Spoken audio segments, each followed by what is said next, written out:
Here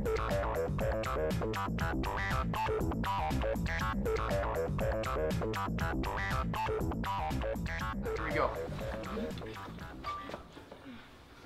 18 times 18. 324. 15 times 15. 225. 16 times 16. 256. 13 times 13. 169. 17 times 17. 289. 15 times 15. 225. 14 times 14. 196. 13 times 13. 169.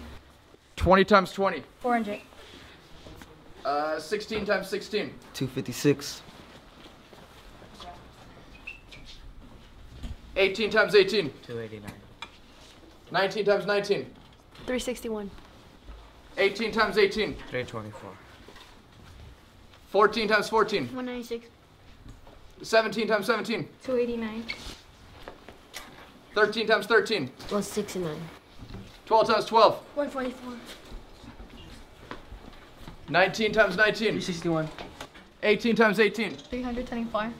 16 times 16. 256. 14 times 14. Oh, 196. 14 times 14. 196. 13 times 13. 169. 19 times 19. 261. Far too often, students enter the 6th grade and on without knowing their multiplication facts. Now I teach 7th grade math and 8th grade math, which is pre-algebra or algebra. Now good luck trying to teach them how to solve the quadratic equation when they're still struggling with 7 times 6. There's a cognitive overload, and eventually that leads to disappointment.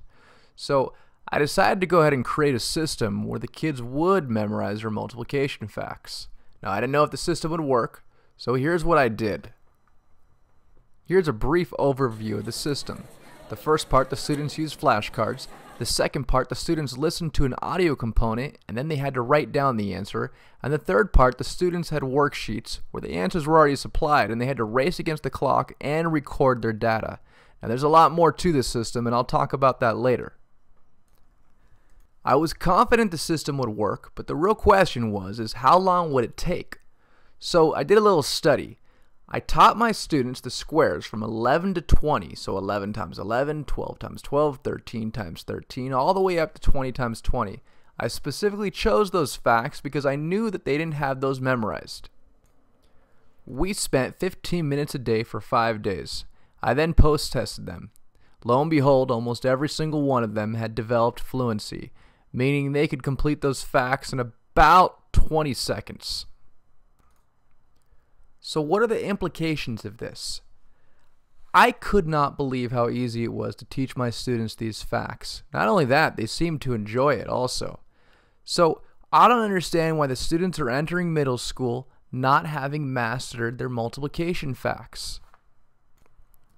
Yeah, I understand the reality. The parents don't help their children memorize these for a variety of reasons. Well, I don't even know if we have to go that far. We can just go ahead and let them use the system while they're in school and they'll have their facts down in no time. So who should use this system? Well, I definitely think elementary school teachers should use it.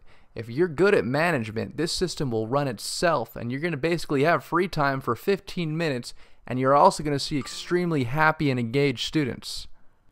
I also believe middle school teachers should use this system. Now, I know the argument, the state standards, the Common Core state standards. Well, first, I think we're putting the cart before the horse. And second, I know many students are sitting in homeroom not doing that much. So why don't we round up those students that don't know their multiplication facts and bring them into the auditorium, and in 10 to 20 weeks, they will have these facts once and for all, and we'll stop this problem. If you are a teacher with a rowdy class and you need to get them to behave, this system will work. You might as well have them get something out of that class. And lastly, if you're a parent or a homeschool teacher, go ahead, use this system. If you need a little guidance, this will work. I'm telling you it will. If you're interested in achieving multiplication automaticity for almost all your students, go ahead and follow that link.